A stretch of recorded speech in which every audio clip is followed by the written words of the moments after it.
Здравейте! Ще ви представя разглавяне на въздушно оръжие FX Dreamline в калибър 5,5.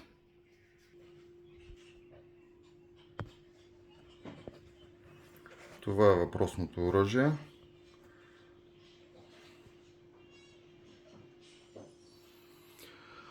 Така, започваме от приклада, който се сваля с 6 грам петица, не четворка.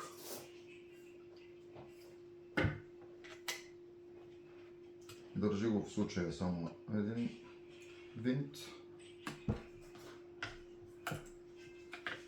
На някои пушки се държи от повече от един,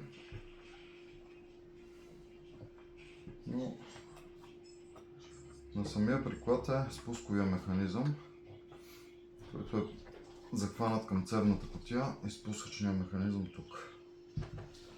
Посредством болтче, ето е болта. Така, самата спускова скоба и лошче се държат с отверка, два винта. Не мисля, че е нужно да ги сваляме от приклада. И с два щифта, които се избиват абсолютно елементарно. Тук имаме с 6 грами, можем да регулираме дължината на самото рамо на спусъчния механизъм. Но и те няма нужда сега в момента да бъде тотално разглавано. Така, пред нас остава пушката, бутилката и оптиката. Оптиката в случая ще падне много лесно с 6 грам тройка. Отбиваме тези двата и тя се държи на шината. Стига, нещо бъркам само 6 грамите. Тройка. Шината, която в момента е тип лястовича опашка и може да се замени с уивър или пикантини. Но в момента е 11 мм тип лястовича опашка. След като освободим двата винта, самата шина се издърпва напред по цялата дължина на цевта. От цевта сваляме заглушителя. След малко ще го разглобя и него да ви покажа. Заглушителя е мое дело, моя изработка. Както казах, изваждаме оптиката. Оптиката, това са скобите, които я държат, осмици или монтажи, както искате. Те се развиват от тук, но в момента, при положение, че е настроена оптика, не мисля, че е нужно да се маха.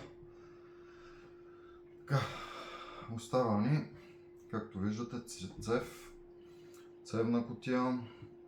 Това нещо е пленум, защото реално имаме регулатор на налягането и бутилка с налягане.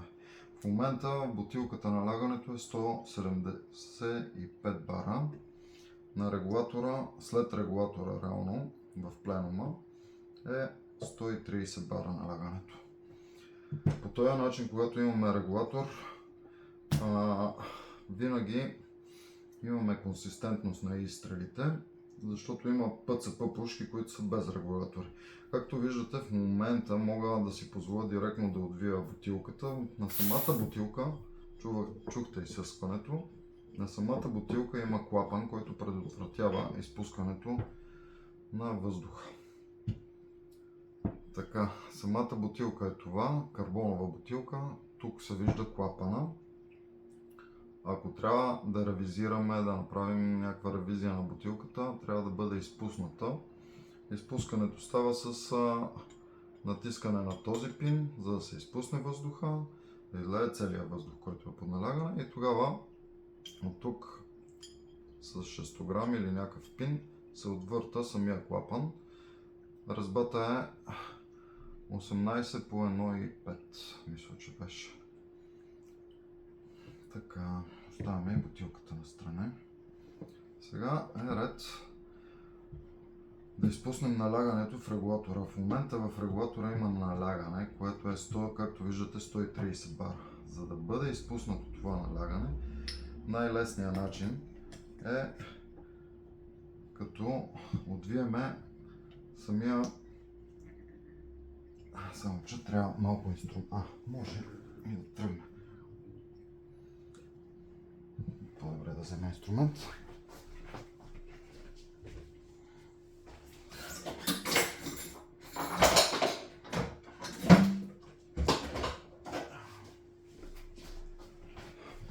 Манометъра да се отвие. Когато се отвие леко манометъра, освобождава налягането.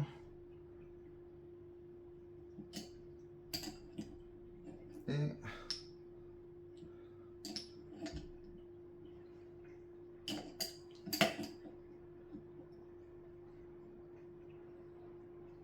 защо не иска да тръгне обаче? Защото гумичката...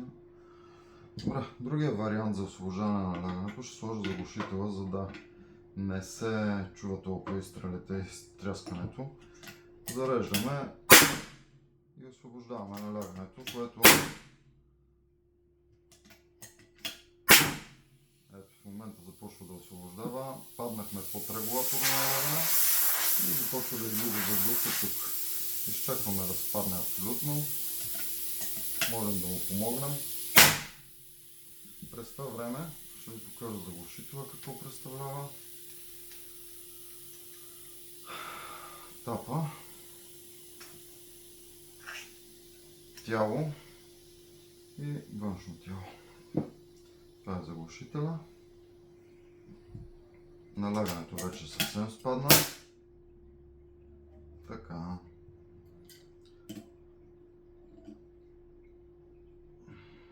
Тук ще си върнем манометъра както си беше.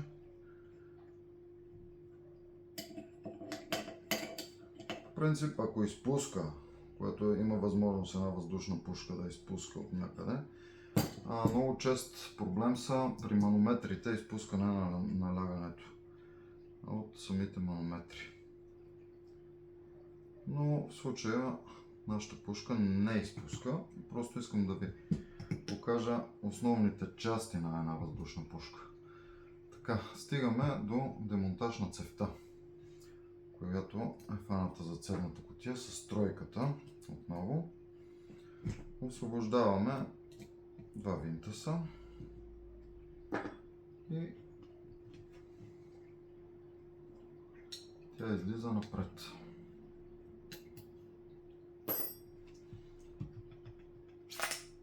Това е цевта. Самата цев е стандартна за въздушна пушка, студено кована цев, която е в случая е Alpha Precision, не е оригиналната цев на тази въздушна пушка, е сменена, полигонална. Както виждате месинга тук, това е трансфер порта. От тук през този отвор се трансферира въздуха от самия цилиндър през пленума и тук има също трансфер порт, през който при удар ударника отваря клапана, излиза и изстрелва съчмата, която е тук под налягане. Съчма, слъг или каквото и да е. Продължаваме с разглабването. Когато вече не е под налягане, нещата стават доста по-лесно. В момента махаме преходника към бутилката, в който преходник в случая се намира и регулатора и пълначката за въздух.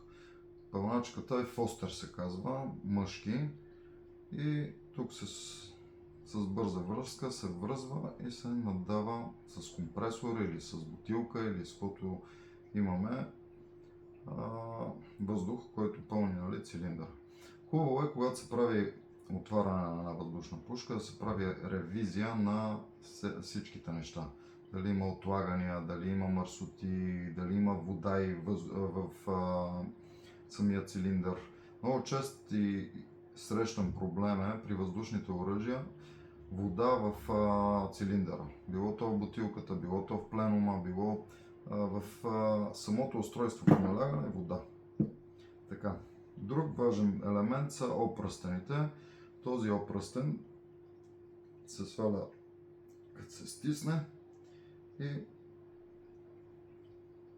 това нещо уплътнява въздух 300 бара под налягане или 250 според зависи от оръжието. В случая тази пушка работи на 250 бара, всъщност тя работи на 130 бара, на 250 бара е налягането в бутилката и се редуцира до 130 бара.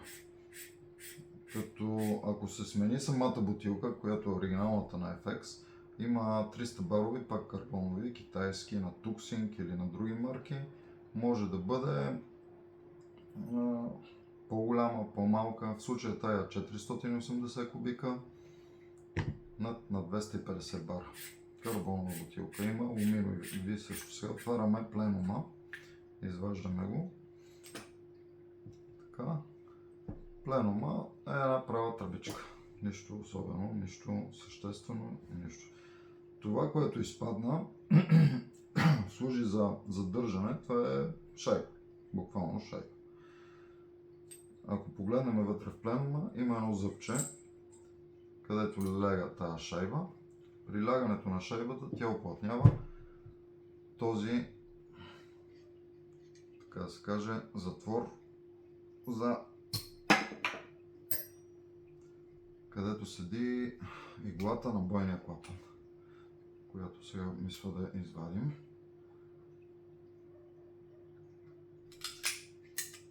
По-лесния вариант.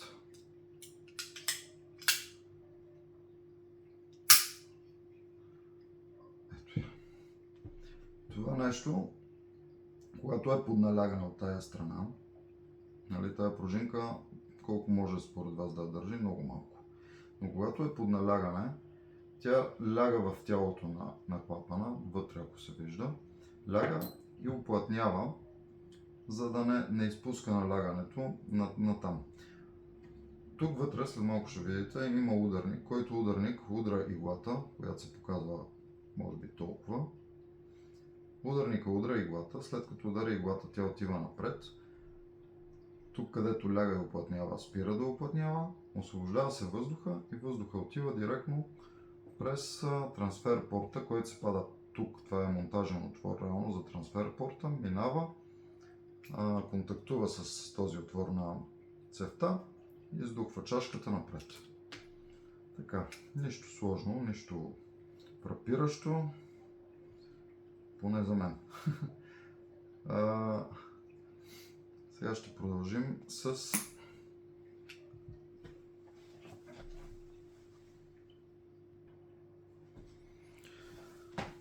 продължаваме с премахване на настройката за ударния клапан. За да стигнем до тази настройка ни трябва 600 грам 2,5, за да махнем набузника. Махаме самия набузник с приплъзване, който лежи в растовича опашка. Ето го. След като махнахме винчето, това е общо взето цевната кутия с левер зареждане, сейфтито където е. Сега аз не мисля, че тук да се заигравам, нали, да махам спусковия механизъм, защото е много труден, пак казвам, много труден за настройка и после ще ми отнеме доста време за да го настроя да работи нормално и коректно. На много пушки има самия спускателен механизъм е отделно от блока, от цевната кутия, посредством някакви винчета, отвива се, маха се и така. Сега продължаваме да премахнем регулатора, по-скоро системата за регулиране на натягане на пружината на ударника. Тая система какво прави? Пружината на ударника, сега ще я видите, или бойна пружина, може също да се сравни с огнестрелните оръжия. Е това нещо, което задвижва целият механизъм, за да може въздуха да бъде изстрелян под налягане. Това е системата цялостно.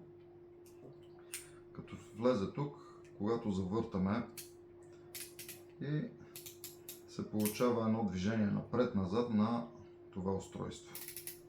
Ето. Което движение натяга пружината. Тук контактува с бойната пружина. Виждате, имаме леко изяждане тук и износване на материала. Контактува с пружината, казвам. И тук имаме също регулаторен винт, който може да регулира още по-голямо натягане, нали? Финни настройки за пружината. Сега, това е самата пружина, бойна пружина, която е доста твърдичка, за да може да изстрелва, нали, утежнителя. Това е утежнител на самия ударник. Не е самия ударник, а само утежнител. И в случая, за да можем да го извадиме, трябва да освобода левера, който контактува с ударника. И сега ще ви покажа всъщност, ще го извадиме, да го направим истински. Нали.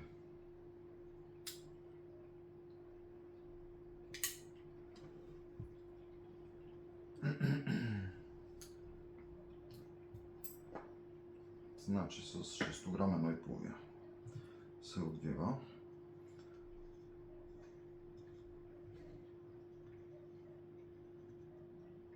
Въпросното лъжче за зареждане. И тук има едно зъбче, което трябва да бъде натиснато.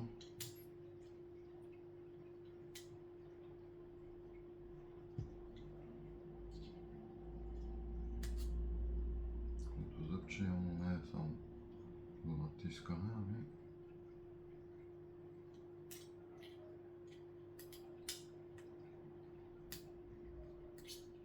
в интерес на истината, тази пушка все още никога не съм я разбавал напълно и може би е редно да бъде освободен целият механизъм, за да може да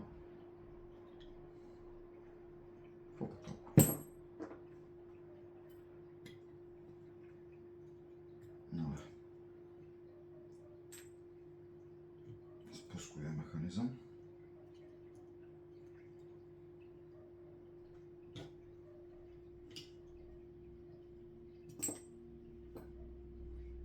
Съвсем лекичко изкочи и виждаме къде контактува. Всъщност това е сефтито. Това е едното лъжче, това е другото. Така.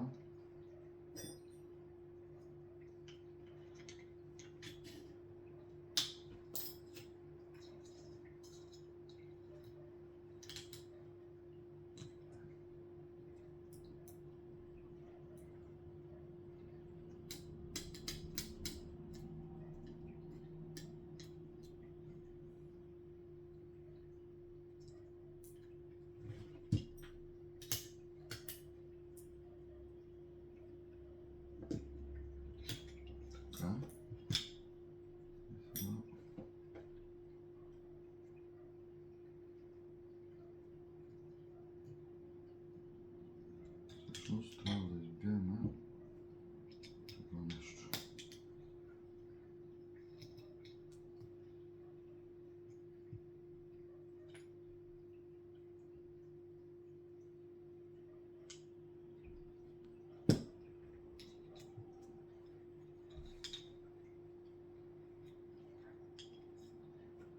Ето го.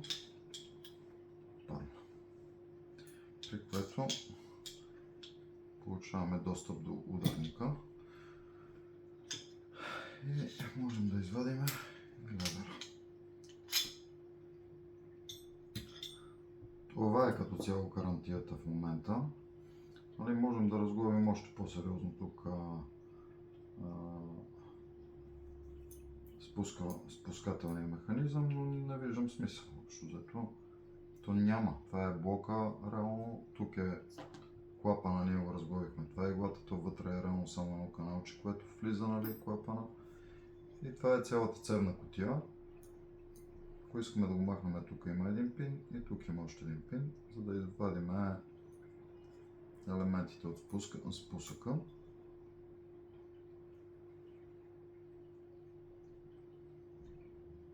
При такова разглавяне е хубаво да се почисти с суха кърпа, с някаква смазка, както казах в самия курс, има силиконови смазки. Аз ползвам на Балистол една силиконова смазка, доста е хубава.